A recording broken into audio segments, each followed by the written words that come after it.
Salam saudara-saudara, bertemu kembali dalam channel Injili. Pada hari ini kita akan mendengarkan tafsiran dari Saudara Peter, mahasiswa STT HAMI, yaitu tafsiran Keluaran 33 ayat 1 sampai 23. Musa meminta penyertaan Tuhan di padang. Silakan, langsung saja Peter, tafsirannya. Baik, terima kasih kesempatan yang telah diberikan kepada saya untuk menafsir kitab Keluaran pasal 33 ayat 1 sampai 23. Bagaimana historisnya bangsa Israel telah melakukan dosa besar di hadapan Allah, telah melakukan penyembahan berhala, telah menyembah anak lembu emas. Di mana bangsa Israel ini adalah telah menunjukkan kesetiaan mereka kepada Allah, bahwa Tuhan tidak bisa menyediakan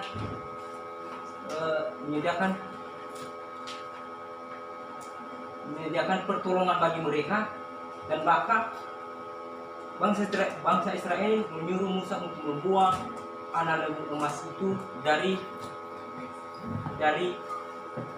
patung anak lembu emas itu, dan mereka akan mempersembahkan korban bakaran dan korban keselamatan demi kesenangan mereka, sehingga Tuhan melihat bangsa ini, dia murka, dan bahkan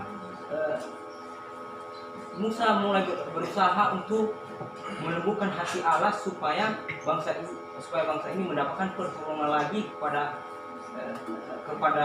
Tuhan, supaya mereka bisa melanjutkan perjalanan mereka menuju tanah Kanaan.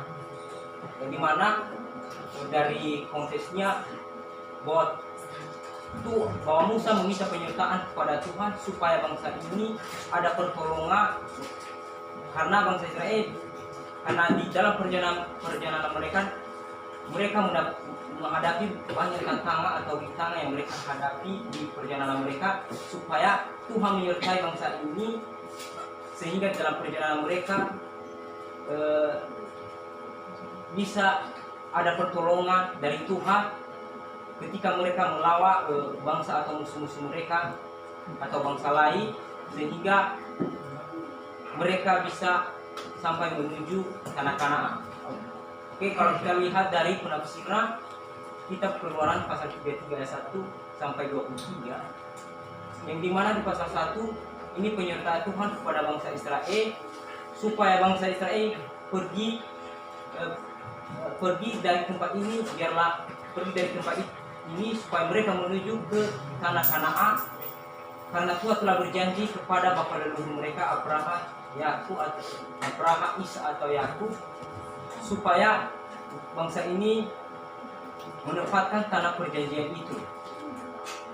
Bahwa Tuhan tidak bisa bersama-sama mereka karena melihat bangsa ini bangsa yang keras kepala, tidak bisa diatur atau tidak bisa dinasihati, sehingga Tuhan mengutus seorang malaikat untuk membimbing mereka, untuk menolong mereka melawan bangsa-bangsa orang Amori, orang Het, orang Feri, Hewi dan Yebus, supaya di dalam perjalanan mereka menuju tanah Kanaan, Tuhan menyertai mereka dan membimbing mereka, sehingga dari musuh-musuh mereka supaya ada pertolongan dari Tuhan.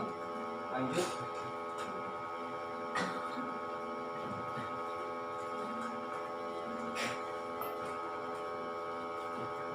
Kemudian menyuruh Musa supaya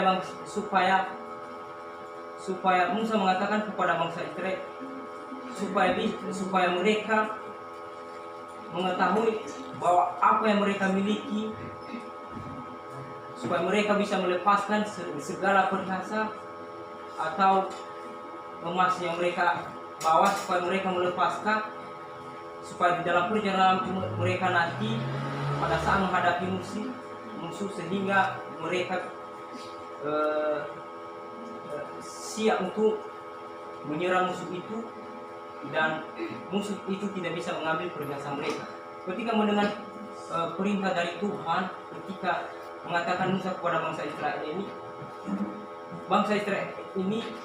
mereka sedih karena perhiasan yang mereka pakai ini tidak sudi mereka melepaskan, karena bangsa ini adalah keras kepala. Mereka membuat suatu hal dalam diri mereka supaya ada kesenangan, supaya mereka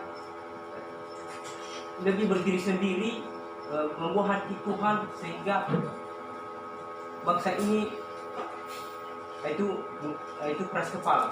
Dikatakan pasal kelima, karena mereka adalah bangsa yang keras kepala, sehingga seketika Allah bisa membinasakan mereka karena melihat bahwa bangsa ini adalah umat pilihan Tuhan sendiri, sehingga Tuhan selalu menyuruh Musa supaya bangsa ini ada perintah dari Tuhan supaya mereka tidak memakai perhiasan ini.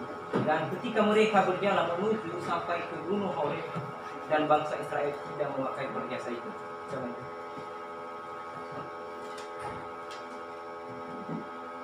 Ketika melanjutkan perjalanan menuju tanah Kanaan, tibalah saat mereka membuat suatu kemah atau beristirahat, beribadat dan berdoa di hadapan Tuhan. Tuhan menyuruh Musa supaya membuat bait suci di tengah-tengah kemah itu, dan bangsa Israel supaya mereka beribadah dan berdoa di hadapan Tuhan. Dan Musa pada waktu itu ketika menyuruh bangsa Israel, dia katakan supaya pas saya masuk nanti di dalam pintu kemah itu ada tiang awa yang turun dari langit supaya bangsa Israel kalian sujud menyembah dan berdoa di hadapannya. Pada saat itu Musa masuk dalam kemah itu, lalu ada seperti awan di atas langit itu di hadapan mereka seperti tiang awa, dan melihat bangsa Israel langsung sujud menyembah dan berdoa di hadapannya. Dan ketika itu Musa berbicara di dalam kemah itu. Pada saat dia berdoa meminta pertolongan Tuhan supaya bangsa ini ada pertolongan lagi di perjalanan mereka menuju nanti tanah Kanaan, sehingga bangsa Israel melihat Musa ini seperti berbicara dengan kawannya atau temannya. Dan pada saat lanjut. Ya, baik Peter, ini menarik sekali ya, bagaimana Tuhan berbicara dengan Musa seperti seorang temannya, dan akhirnya memang Tuhan memulihkan bangsa Israel dan Tuhan memberikan pertolongan. Salam.